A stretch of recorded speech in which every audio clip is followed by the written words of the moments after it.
Everybody, I'm excited to introduce you to our guest for today's episode, Akshat Srivastav. He's someone I look up to when it comes to telling stories, when it comes to public speaking. Now, Akshat is a professional communication and public speaking coach and a soft skills corporate trainer. Akshat is passionate about changing lives by empowering others to be better communicators. He has played several key roles previously and is currently the area director of Toastmasters International. Akshat has worked at Wipro for 4 years as a project engineer and left it to pursue his calling. Yet another employee turned entrepreneur. I am absolutely excited to have this conversation with you, Akshat, bro. So, welcome to the 20s show. Thank you, Vidhan. That's so kind of you to give such a wonderful introduction. I am really blessed to hear that. Thank you so much. Happy to have you here, Akshat, and I'm very excited. So, Akshat, I'm very curious to know, like, you are a very fluent communicator, you are a good public speaker. People see you this way today. But I'm curious to know, like, how were you, how did you look to others? How were you in your school years, in your younger years? Were you always maintaining the same image of yours?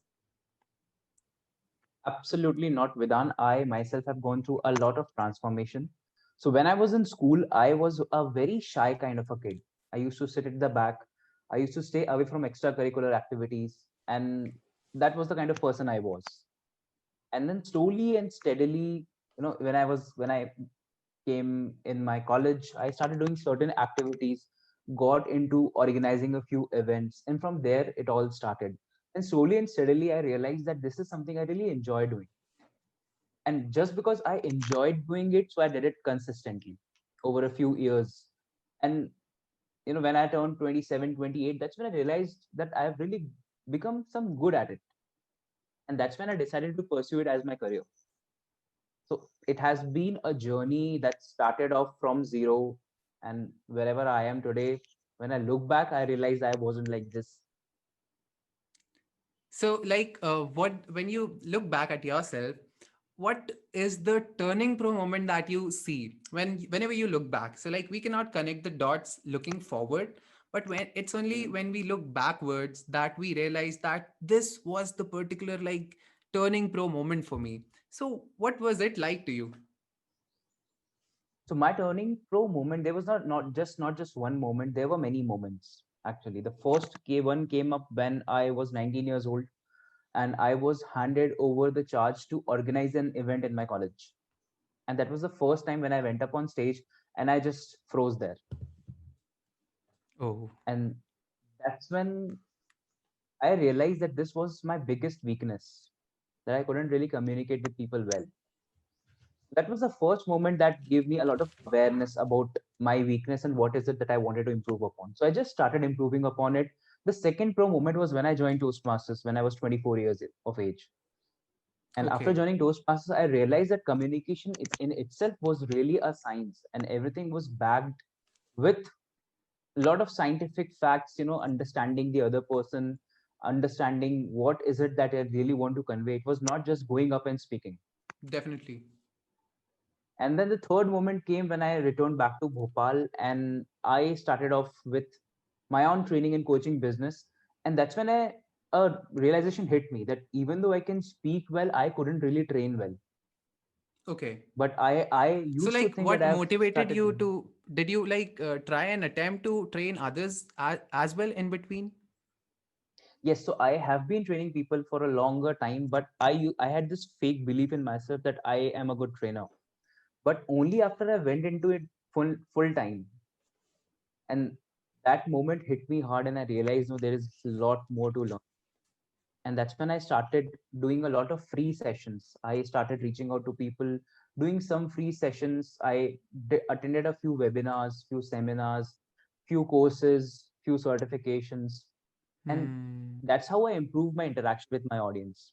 So if I tell you in one line, what I found out is that speaking and training are two different things.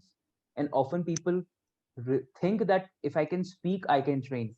Training is about building someone, and that is what I learned at a later point, All and that's right. how it all went. So, like, your belief that you are a good trainer actually originated from the fact that you started to believe that I'm a good speaker now, I'm killing it at the speeches, people are loving it. And so you, by default, assume that because I'm a good public speaker, that essentially implies that I will be able to be a better trainer as well. But that's not the case.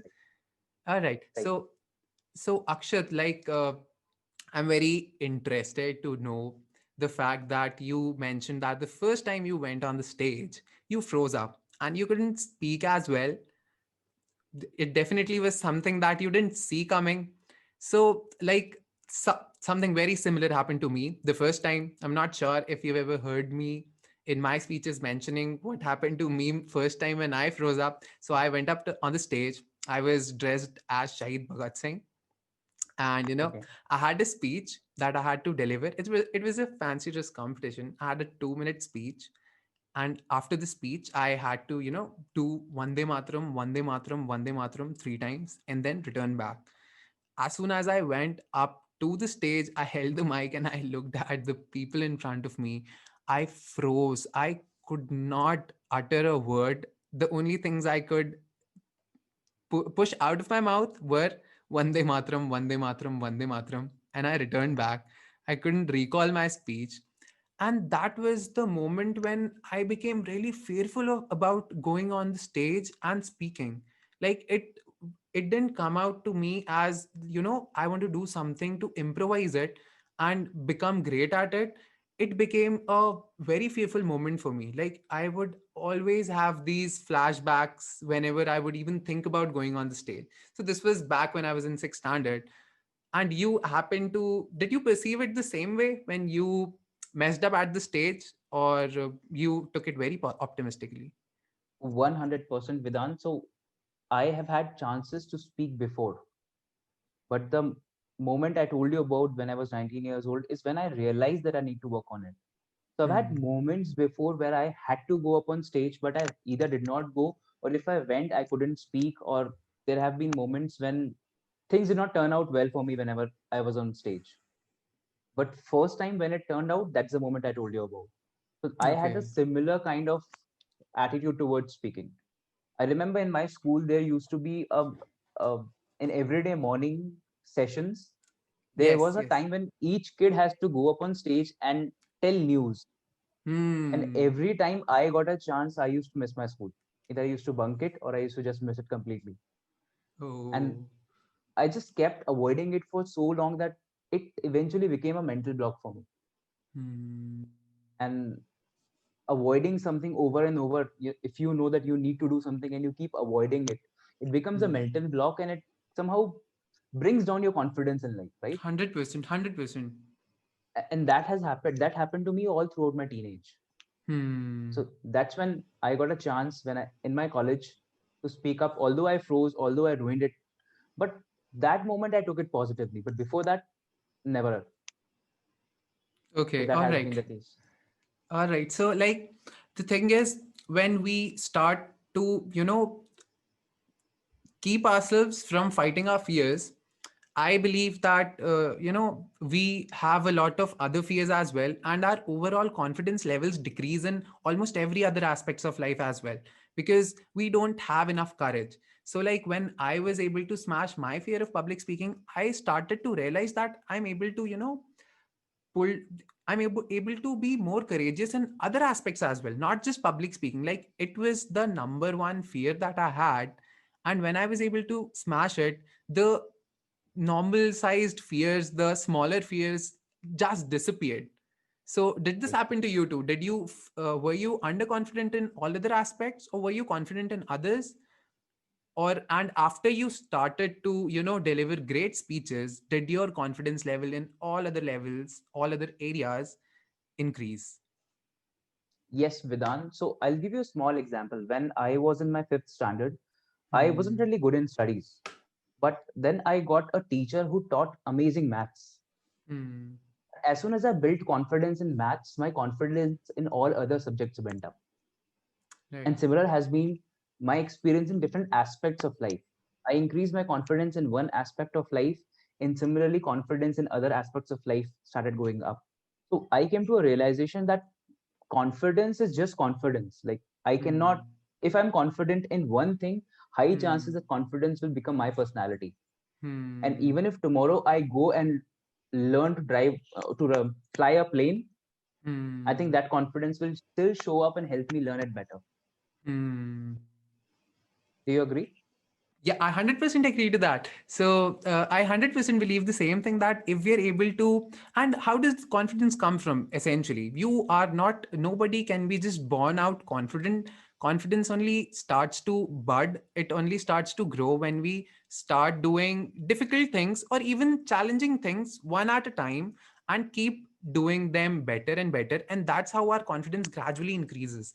Like, I've been able to do Right. this, I must try this again, or I must try Right. something else. If I was able to do this, I will be able to do this. And so it builds on top of another. And we become just this giant mammoth who can like push down anything, any challenge that comes our way. But if we don't tackle the challenges that are coming our way, we cannot be confident in any other area. Like, it's the self confidence that we are deprived of, essentially. Do you agree? Very true. Very true. I think what I've personally observed is that confidence comes through achieving things. Now, it doesn't matter if things 100%. are big or 100%. small. Even Hmm. if I decide that for next 1 week, I will go up jogging every day in every morning. Hmm. Hmm. And if I just do it and I just hit my that simple goal that I set for myself, it will Hmm. somewhere increase confidence in myself. And then I set 100%. another goal. Then I set another goal. Hmm. It doesn't matter whether goals are professional or personal, whether they're big or Hmm. small. Just hitting goals, achieving something brings out the best in us. Confidence. And 100%. that's what I've been doing. And there's one more thing that I personally do is I always track what I've done. So Hmm. I've made a workout log in my diary where Hmm. the days I go to work out, I write it there. So I always Nice. track my goals as well. So I think tracking has helped me build confidence. And tracking has helped me build confidence not just in my personal life, but in my professional life as well. So, like, how does tracking, what do you do with the records that you're building up over the days?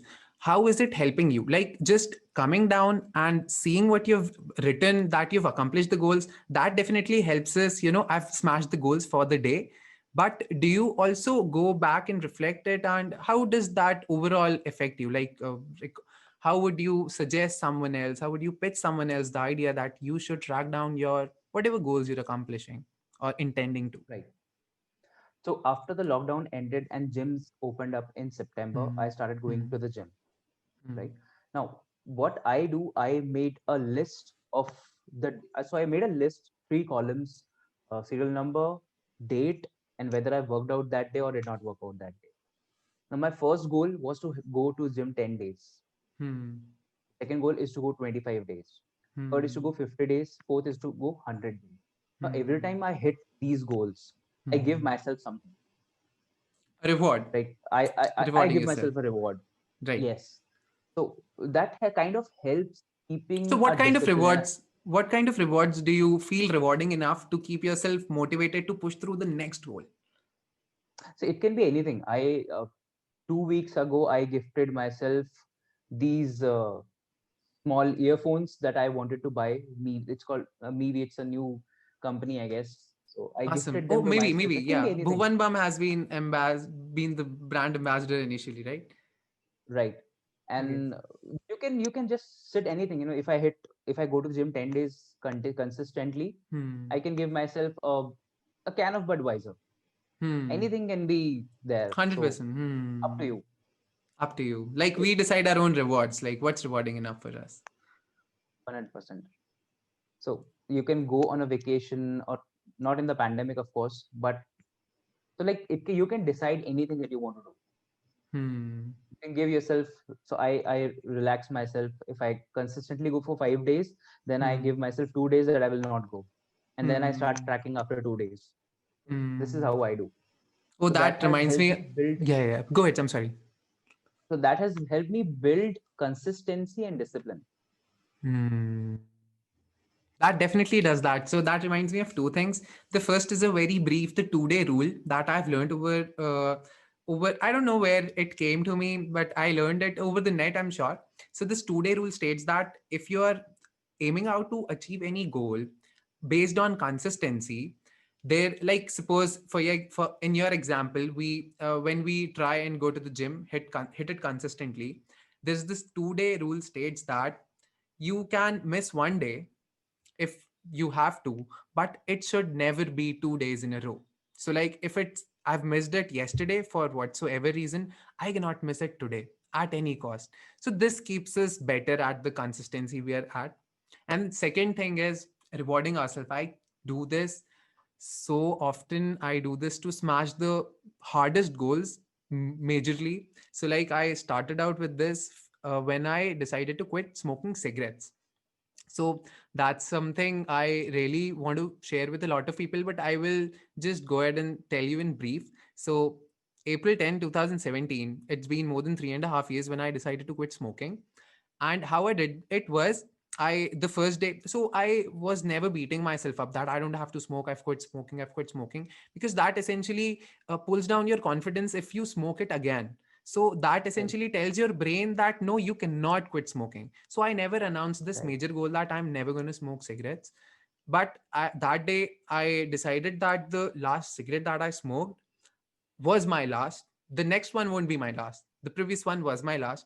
And I wrote down in my diary, day one, April 10, 2017, I'm never going to smoke cigarettes. No, that's a big statement to say. Day one, no cigarettes, quit smoking was the header. And so, Mhm. as I was able to push through the 7 days, then I was at this 24/7. This is a shop in Delhi, not a shop, it's a retail chain in Delhi that opens 24/7. So I was there and I looked at ice creams, right? And I decided, over the period of many years while I was smoking up cigarettes, my taste buds weren't so efficient at, I stopped consuming ice creams because they did not reward me as much. That day, I decided to reward myself with an ice cream. And when I had this, I purchased the ice cream with the highest amount, so I could give myself the biggest reward that I could possibly have that time.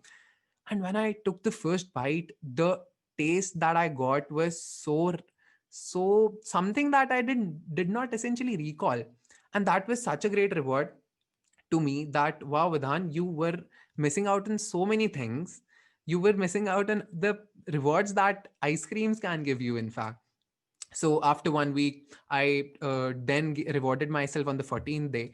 And then on the 21st day, I rewarded myself with beers. I drank 2 cans of beer and I danced and I wrote down my journal. Congratulations, bro. You've done it. 21 days. You have set a target for yourself. No cravings anymore and things like that. So rewarding yourself and tracking down what you're aiming at definitely helps. Definitely helps big time. Absolutely. Absolutely.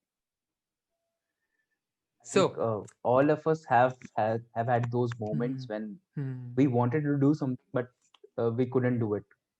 So all of hmm, you watching this, hmm, remember what Vedant said. It's an amazing story from his personal life experience. I'm sure it's hmm. gonna help a lot of us. Yeah, definitely. So, if you are smoking up cigarettes, the main plan should be to, not smoke up today. Don't think of the bigger picture because that will kill you. You have a memory that all your life you've been smoking up cigarettes, and then you suddenly say that all my life I'm not going to smoke cigarettes. And that's such a big goal to smash that you become overwhelmed from it and you're not able to just go through the first day itself. So my goal was always that I don't have to smoke a cigarette today. Whatever happens, I don't care about the future, but I'm not going to smoke it up today. So yeah, everyone And watching it, listening to it, whatever you're doing, track down your goals and be wise about your goals. that's amazing. So, Akshat, bro, like we've been talking about Toastmasters, but I'm sure a lot of people do not have a clue about what Toastmasters is. And how I got to know about Toastmasters was when I was reading this book, Who Will Cry When You Die by Robin Sharma. And in that, there was one chapter entirely dedicated to join a Toastmasters club. So, Robin Sharma, most people know Robin Sharma. So Robin Sharma is such an amazing speaker. He is a $1 trillion coach and such an amazing author.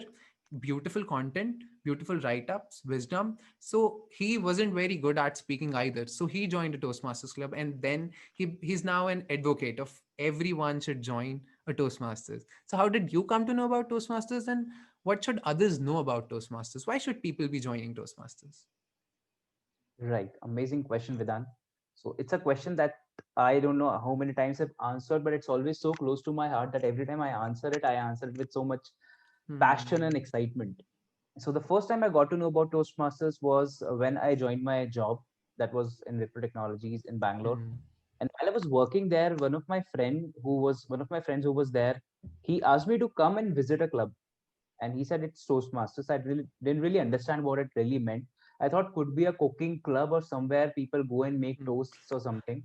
So just went in, and as soon as I went in, people came up and they started welcoming me there.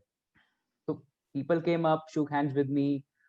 We had a little bit of chat with everyone, and I felt so warm and welcome there that I decided to sit there and witness what it is.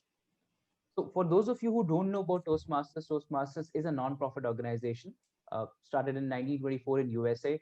Right now, it's all over the world in more than 140 countries. There are more than 16,000 clubs, 350,000 members. And what it does is provides a platform for everyone to work on their communication, public speaking, and leadership skills. So there are a lot of activities we as Toastmasters do in our club that if you come and witness it will help you out a lot. And that's how I started my journey in Toastmasters. And when I look back, it has been an amazing journey there. Yeah, definitely. So you've put it really nicely there, Akshat bro. So what I would want to add to this is Toastmasters give us such a congenial environment to come and fail. You will see people who are trying so hard. You will see winners over here. You will see people who don't want to settle behind their fears, who don't want to settle for less, and who are there to push themselves beyond their limits. So yes, this is such an amazing platform where you can come and comfortably fail, and people are so empathetic and so supportive here that you definitely will be able to ace at least your fear of public speaking. And then the cave you fear to enter holds the treasure you seek. This was something that happened to me. I feared public speaking, and when I was able to, overcome it, my fears, I was able to find my passion in it. I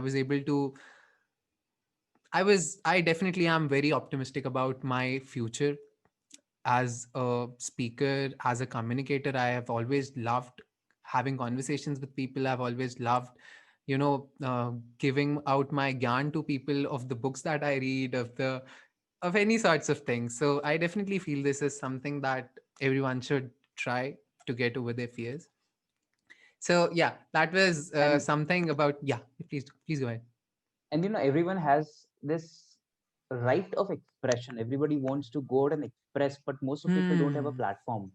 They don't have Hmm. people who will sit down with them and they will listen to what they want to say. Hmm. So it gives that Right. kind of an environment where you go and express. And I think some Hmm. of the best friends I've found in my life have been a part of Toastmasters. So it's a very good place to network as well. Oh, that's nice. Yeah, it's a terrific place to have more networks, to meet people who are as ambitious as you are. So definitely, that was about Toastmasters, guys. Anyone listening to it, watching it, you should definitely consider being a guest at a Toastmasters meeting. 9 out of 10 people will be really enthusiastic about joining it. So, like, what sparked your interest for communications? And that you ended up taking this as your mission in life. Amazing question. Brings out a lot of stories, Vedant. So while I was working in job, what I realized is, so I was into an IT job. Now, Hmm. what really happens in IT, a lot of employees who are very good in doing what they know, like they are very good in their domain, they can program, they can code, they Hmm. can build networks, they can do a lot of things. But when it comes to communicating, when it comes to managing a team, when it comes to motivating their employees, when it comes to organizing a meeting that where everyone can put up their opinion and you can reach a consensus, and that's when I realized most people can't do well. Hmm. And while I was in job, I was a part of Toastmasters. I was practicing, I was learning communication from different places. And Hmm. that's when I observed that. So I'll be very honest with you, I wasn't very good in technical. Hmm. In my So you domain, did I your wasn't very engineering? good. Were you an Yes, engineer absolutely. during? Okay, all right. I I did engineering. So I wasn't Hmm. very good in technical. But what really happened is wherever I used to talk to my client, client used to be very happy with me. Hmm. And that's the reason every time my client used to call in my office, they used to ask for me. Hmm. And my colleagues used to be very angry that this guy doesn't Hmm. know much. He is not very good in technical. He doesn't know how to program, how to code. But why is the Hmm. client calling him? Hmm. So what I did is I probably talked to them well. I wrote them emails that were more polite. They were to the Hmm. point. I did not. I speak only only that was required, and I Hmm. use less of jargons and more of simple words. And probably that's the Hmm. reason I was able to build a good rapport with my client. And that's when I Hmm. realized that doing this has helped me grow in my career. And if a lot Hmm. of people from technical backgrounds can learn this skill, it will help them grow in in their Hundred careers. percent. 100%. That's when I decided to venture into it and learn more of it. So then after Hmm. then I got into business. I think in Hmm. my 3 years of business, I must have given at least 300 client presentations. Hmm. And all of those years, I learned how to negotiate. I learned how to Hmm. sell. I Hmm. learned how to answer difficult questions. So you can ask me Hmm. any question, I will be able to answer it. I'm Hmm. sure. That's nice. So That's a great skill to have. that's the kind of confidence I got while doing business, while talking to people Hmm. from different backgrounds, from different cultures, from different ethnicities, and different professional backgrounds. Hmm. And I realized that it is a skill, a must-have skill for anyone who wants to grow great in their career. In Because yeah. after a point, technical knowledge it becomes very limited. That's what I Hmm. personally think. 100. I agree. What do I you think? second that. 100%. I believe that. Be it any profession, you could be an engineer, you could be a businessman, you could be an entrepreneur, you could be a salesperson, you could definitely be a politician. So be it any other field, so like suppose there is one person X and the other person is Y, this both are selling insurance. The Y person is able to go up to the stage, he's able to connect with clients better, he's able to empathize with them better, he's a better listener, a better communicator. And the other person is not able to go up to the stage. So like even if he's someone who is better at sales, he is able to connect with other people. That's a very important skill to have. But coming just about public speaking, if this person is not able to go up to the stage and then deliver speeches confidently and pitch to a lot of people at once, he will be able to earn lesser amount, he will have lesser respect, he will have lesser growth in his career if he's not able to. Then why?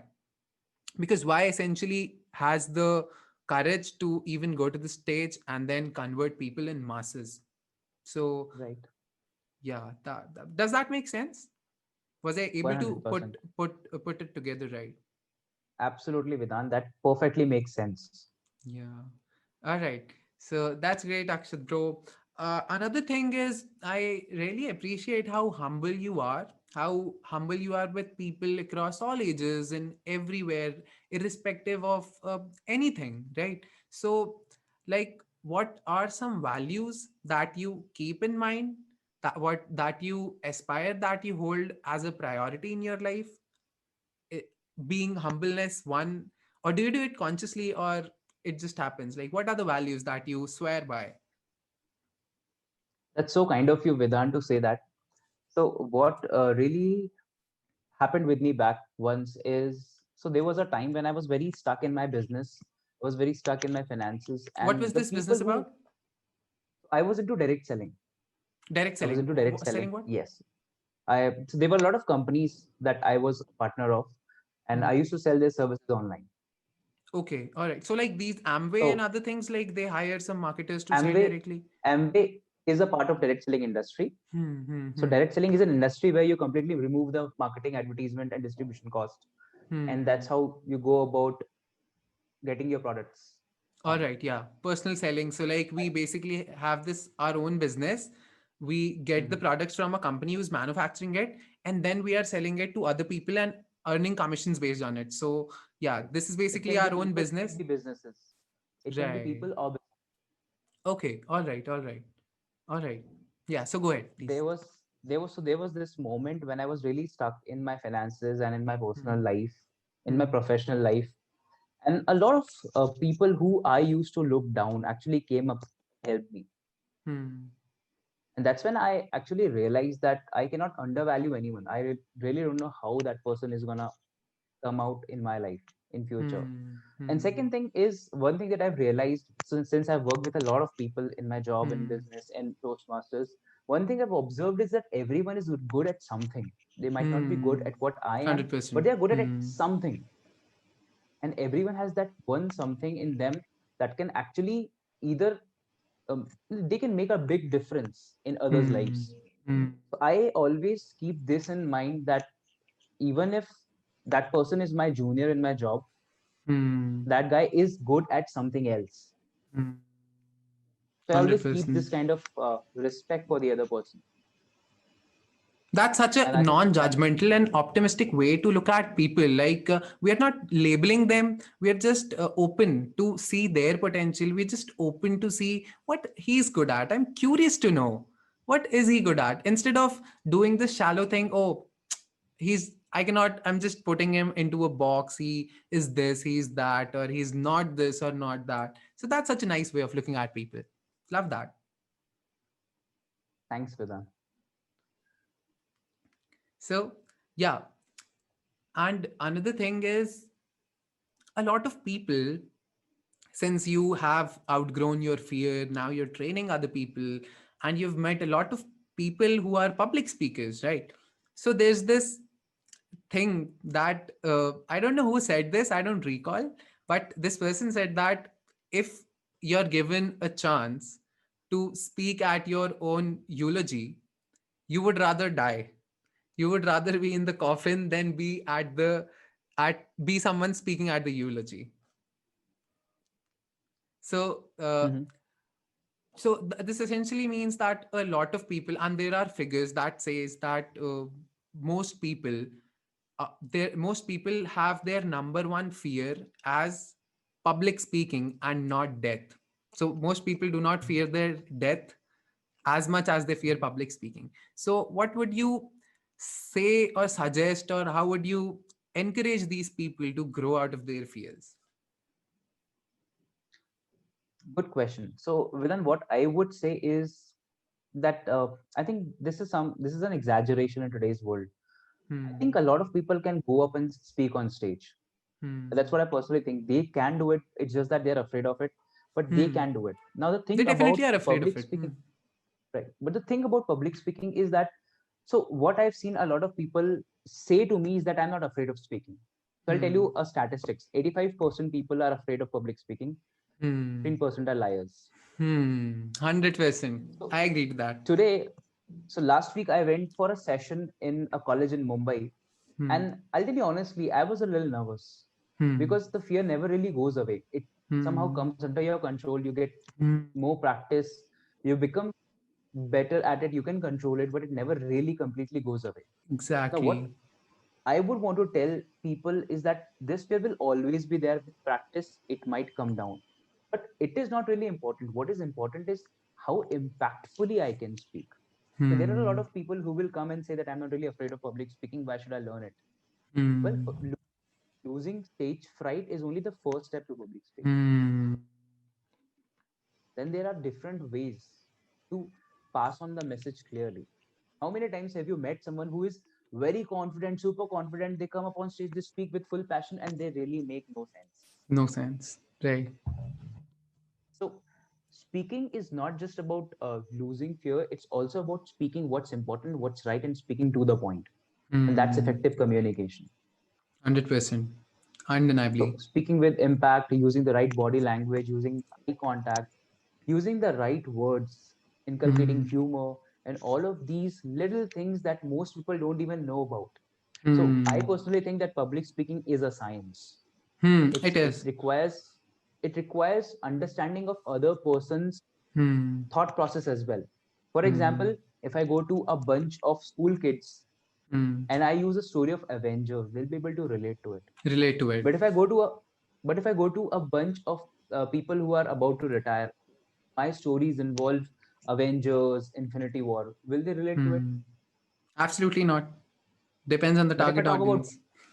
but if I talk about Bagban, they might relate to it, But the children won't.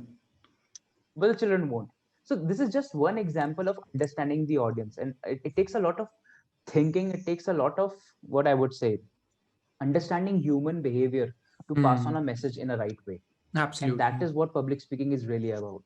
Absolutely. So definitely, what I would like to add to this is to that definitely going beyond the fear is the first step of the art of public speaking, but that is the first step, and that's the most important step. So to the just like you mentioned, the fear never goes away. Fear actually never goes away. Fear will always be there. It's like if we listen to the fear, fear becomes stronger. However, if we do not listen to that fear, it's us who become stronger. So we nervousness will always be there, fear will always be there, but we will need to learn to dance with the nervousness. We will learn to stand tall and stay strong despite the presence of fear. And I read it somewhere that there is this Harvard teacher, an English teacher, who writes the script of presidents. So even she was standing behind the president. I don't know which president he was, but she was standing behind the president while he was delivering his speech, and he could see his hands trembling down the, the podium. So even the president is always scared of it. We just have to be bold and appear fearless, and that's just it. You will be able to look really confident despite feeling fearful. And then it's the art, it's the ocean that lies ahead. That definitely includes understanding human psychology, human behavior, putting your message in the right way. So Right. that's enough of public speaking that we've talked about. I am definitely sure whoever needs motivation should have been able to understand it well to move past their fears. Now, I would want to talk about you starting early in your life as a coach, as a public speaking coach, as a communication coach. So, a lot of people have this fear that they are starting too young. Will others even see them as someone who has got enough expertise? So, like, we could be teaching people, we could be training people who are in their 45s, 50s, and here you are, 23, 24, 25, coming into the room and teaching them. So did you ever feel this underconfidence that how would they perceive me? How did you get past the, underconfidence of your own self and appear an expert in that field, if you will? That reminds me of my first experience as a corporate trainer. So first time Hmm. I went into a corporate training, I was 27 years old. And the people I was about to train were all above 40. The All youngest one right. was at least 40. And Hmm. some of the people I was about to train had kids who were my age. Oh. I had this fear in my head. That was my first corporate training, and I was really scared. What did they know that I didn't? What if they Hmm. ask me a tough question? How will I react? Hmm. What would I do? And that day I told myself two things. Hmm. Number one, if they really knew that much, they would be at my place training. Hmm. And number two, we all start somewhere, and it's okay for me to start. Love that. And these Right. and these two things gave me the confidence to get up on stage that day. And I Hmm. trained those corporate employees for 2 consecutive days, full day training. Hmm. So anyone who is just beginning, I think I follow Gary Vee on this a lot. He says, Hmm. "You just start. Don't Hmm. think much. Just talk about the journey. Everyone Hmm. knows everyone is struggling somewhere. Everyone is starting 100%. something. Everyone is on a journey. It's Hmm. always good to just start. So So age is just essentially, a number." you just have to have this faith in yourself that you know about it and you have something to add to others' life. And then you might be in a self-judgmental phase and you might think that people might not perceive you as the right authority to be delivering this. But then if you have faith in yourself, you have to go ahead and give it a shot and then realize whether or not you were enough you were what you think, most likely you will turn out to be wrong in your own mind that no, yeah, I was in fact, I was really the right person to be speaking it. People found it valuable. And that's how we'll Right. be able to gain more confidence. So anyone who is starting up as a new person who intends to be a coach, what's your what would your advice be in like 2 lines for them? Uh, I would quote Karan Hasija here. He's a business coach. I recently attended his program, and what he says is, you cannot give what you don't have. That means I can only teach people what I'm good at. Hmm. So first thing I need to do is build expertise. If I'm a Hmm. coach, I need to have pick a niche and build my expertise on it. Hmm. Do free sessions, talk to people, uh, go out and learn more and more about your niche. Build expertise, only then into jump into training.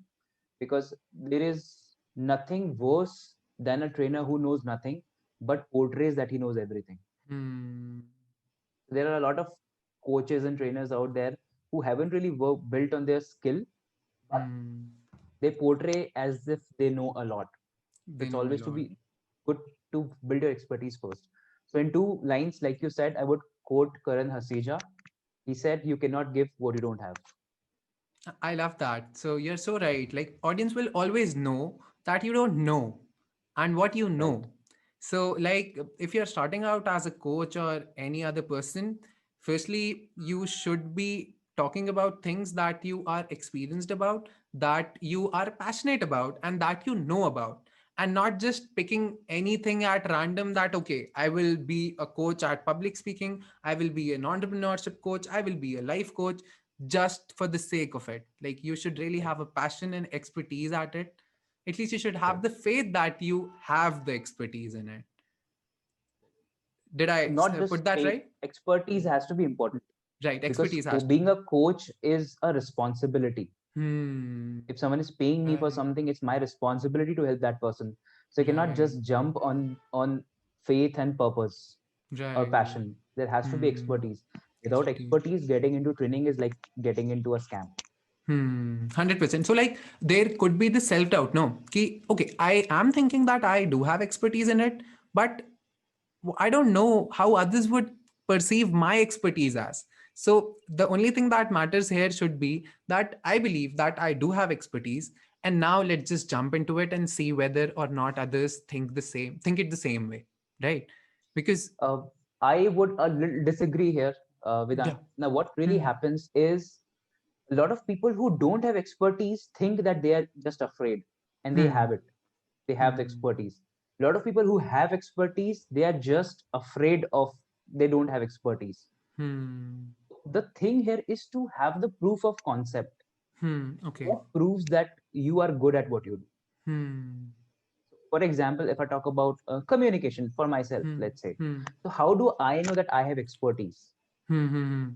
So for that, what I did is I'll tell you, I've won a lot of speaking competitions here and there across India. I've spoken Hmm. to people across the world, and it is something I've been doing for past 10 years. So I did not just have confidence, I really knew the technicalities of communication. I knew how Hmm. to actually do things, go out and build a rapport. I knew Hmm. a little bit science behind it. And that Hmm. gave me the belief that I know that I have expertise. Hmm. So Right. having a faith that I have expertise and knowing that I have expertise are two different things. So, like, how So would you don't differentiate that you actually have the expertise in it? So, like, if someone intends to be, take for example, an entrepreneurship coach, how one aspect is like he just has faith in it that he can be one, and the other thing is he actually knows it. How would he differentiate between it? right. So being a coach, it requires to know to solve other people's problem. Hmm. So if I am a business coach and a coach for entrepreneurs, I would go out and try solving problems of at least 10 people. Hmm. If those 10 people benefit from my advice, I wouldn't Hmm. charge them. If they benefit from my advice, if their revenue goes up, that they are Hmm. able to make money and solve problems, that 100%. means I know. Hmm. Right? So I cannot 100%. just make this belief in my head that I know about it, I'm just afraid. Sometimes Hmm. if some, there are a lot of things that I still don't know about communication that I am learning. Learning. Obviously, there's always scope of Is learning and improvement. right. But to start, there has to be some proof of concept. There should be 100%. at least 8, 10 people who can say that you have solved my problem and you are Hmm. pretty good at it. At least 10 people should be able to say Hmm. this to me. And those people should Right. not be my close ones because they will always say this to motivate me. Right. They'll be biased in a different way. They'll be biased. They would want me to motivate. They would want to motivate Hmm. me. I want 10 people Hmm. who can say right to my face. They can be my clients because Hmm. clients will always, if they will give me a honest feedback Hmm. because they paid money. Or Hmm. they can be some people from my network who are not very Hmm. close to me and who have Hmm. seen the potential. Hmm. And that is something called as proof of concept. Without proof of Hmm. concept, jumping into coaching industry is just madness. It will, Right. it is not just going to break the person's self confidence, it will actually increase self doubt over Hmm. a period of time. Initially, even if they're able to 100%. make some quick buck, over a period of time, it will reduce the confidence. That's what I have 100%. personally observed. 100%. I agree to that. I tend to agree to that. And to put it together, what Akshat just said is, if you are someone who intends to be a coach at any other field, be it entrepreneurship, be it a public speaking coach, the number one thing you should be doing out is you should take up free, you should give free counseling to people. At the start, you could get 10 clients and tell them that I would just try and help you out. I would take the project. I won't charge you. The first two clients, at least, I won't charge you. And if you see a significant impact through my advice or my counseling, if you like what I'm doing, then based on their reviews, you can put up a website or something like that, and then take 10 clients before announcing to everyone that I'm, the big thing or things like that. Before charging a lot to people, have enough validation externally as well that yes, I'm able to Right. make an impact, and then go ahead and become whatever you want to. At least you will have the right intentions. At least you will have the intentions to help people become better. So I'll give you one that's more how. example, Vidhan, here. Yeah. A lot of business coaches have not really built a real business. All right. Oh, I Do you know I this? hmm, A lot of people who are coaching people on business have themselves hmm, not a built up business. hmm, Imagine if I've never spoken in public and I go up on and hmm, tell everyone I'm a coach. I might give hmm, them some information based on the course that I did few months back, but I hmm, don't have an expertise on it. So what right. people are these days doing, a lot of trainers and coaches, they are doing online courses, gathering content Hmm. and They're giving it to faking their it, and clients. They're yeah, faking it. right. And that's And the that is what, Go ahead, please. I'm that's a sorry. scam. And that's That's a a scam. scam. That's a scam. Like if you have the name coach aligned to it, please don't ruin the image of it, because you do not have your intentions at the right place. If your intention is not to empower people, if your intention is to make a quick buck, Right. please don't enter anything that makes other perceive you as someone who wants to help you, because you don't want to help others. You just want to help yourself, and that too at the cost of others. And that's the worst Right. possible way of doing anything in life. So Absolutely. 100% Akshat, I definitely agree to that point. Now, quickly, we often you have all the right tools in your toolkit of communication when you speak with others, when you speak publicly. But Mhm. the most important conversation I believe that we have is with ourselves. So, Mhm. what's the conversation that you have with yourself when you go through a failure, when you're feeling stuck? What's the essential conversation that you have yourself? Are you able to essentially, wisely use the toolkit, the tools from your communication toolkit, or what do you do? How do you deal with it? So Vedant, I think that's quite situational. Sometimes I'm hard on myself, sometimes I'm kind to myself. It a lot depends on the situation. But one thing that I tell myself is that everything good takes time.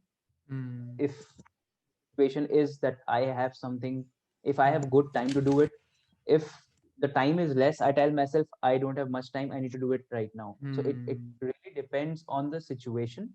But mm, if there is one thing that's quite consistent that I tell myself is that it's okay. If I fail, mm, if I ruin it, I say it's okay. I'm on a journey. Life is not a mm, race because when failures really hurt when we start comparing our success to others. Hmm. I always tell myself it's okay. Hmm. I'm on a journey, I'm not on a race. So that's 100%. how I talk to myself. So are And you like talking to myself always? and Yeah, I'm so sorry. talking to myself and talking to others, I feel is a quite different thing, because talking to others 100%. is where I talk with experience, I take Hmm. examples from my life, and then I give out a Hmm. message. But talking to myself is very different from talking to others. So I Hmm. am not really sure if I really use that same toolkit or use a different toolkit. Hmm. That is something I'm still figuring out. Right. So, like, are you not guilty of sometimes being very judgmental or very harsh on yourself? Like, I personally am. I am constantly trying to improvise the conversation quality that I have with myself and also the conversation quality that I have with others. But with myself is very important, I believe. I recently read this book by Mark Manson, and he said that Hmm. human beings are horribly guilty creatures. We Hmm. are always guilty for something we did, and we are guilty for something we didn't do as well. So guilt Right. is an emotion that's built in us, Hmm. and Hmm. we Hmm. really need to embrace it. We need to understand that Hmm. even if we do everything perfect, there will be some Hmm. kind of guilt that will be in our head. Even if I become Elon Musk or Bill Gates, I will have guilt that while making 100%. this much money, I did something wrong. Hmm. Probably Even even if I more. become probably even more. So Hmm. it's important to understand that we are, as human beings, are creatures full of guilt. Hmm. That's so true. So That's so true. it's important to embrace the guilt and accept that guilt will always be there no matter how good I do. 100%. And also, another thing I believe is like when we are stuck in a particular situation and our friend is stuck into the same situation. So, what essentially happens is when we are so close and surrounded by the problem, we are not able to see it from a heightened perspective. And we are not able to see the complete picture together. We start to see small things we really magnified, and then we are not able to navigate through the problem or the situation properly or as Right. wisely as we could have, or as wisely as we could have suggested someone else to navigate when they were surrounded by the same problems. So do you agree to that? 100%. I think I've a lot of times when I'm talking to others and giving solutions to their problems, that's when Hmm. I find solution to my own problems. 100%. 100%. 100%. So that was such a great conversation, Akshat. I have loved it throughout. I quickly have some two rapid fire questions for you, and then two more questions. So you have to answer it in one word or one line, right? Not more than Okay. that. Hmm. One thing that people get wrong about passion. That it's just about passion. I would want you to take include two more lines and then be little more explanatory about it. So a What lot do you of mean by people that? think what I mean is, so I'll talk in terms of my industry. So I'm into training and Hmm. coaching industry. People get wrong that passion is everything, but Hmm. I feel that passion backed with purpose and Hmm. expertise and experience is Hmm. what actually adds value. I 100%. cannot just get down on stage and be really passionate about it. This Hmm. passion thing is for privileged class, Hmm. people who are really privileged. We Hmm. people are privileged. We can follow our passion because we have some financial backup. But that 100%. person who has to just go out, get up, get to job every day, that person Hmm. doesn't really have much scope to follow his passion. Right. That makes complete sense. I love that. Awesome. So I love the answer. The second question is one thing that people get wrong about public speaking. That it's just about losing stage fright. It's just about losing stage fright. Love that. Absolutely. So you have to fill the blanks, right? As short as Mhm. possible. Failure to me is Not doing what I'm supposed to do. your two So favorite books are that sapiens everyone should and read. factfulness. Everyone should read. Yes. And two book suggestions for someone who is just starting out on his journey of reading books, who's not an advanced reader. So Factfulness and Sapiens are full of high level knowledge. Right. So what are two book suggestions for someone who's just starting out on his book journey? I think Robin Sharma is the best person. So, Monk Who Sold His Ferrari, number one. Absolutely. And number two is The Magic of Thinking Big by David J. Schwartz. I haven't read that book. I think I need to. Or I would change the answer. Okay. The Monk Who Sold His Ferrari by Robin Sharma, and the Hmm. other is Think and Grow Rich by Napoleon Napoleon. Hill. All right. All right, Akshat. That was a wonderful conversation with you. And definitely the first conversation that we had, and a lot more are about to come. So thank you for being here, Akshat.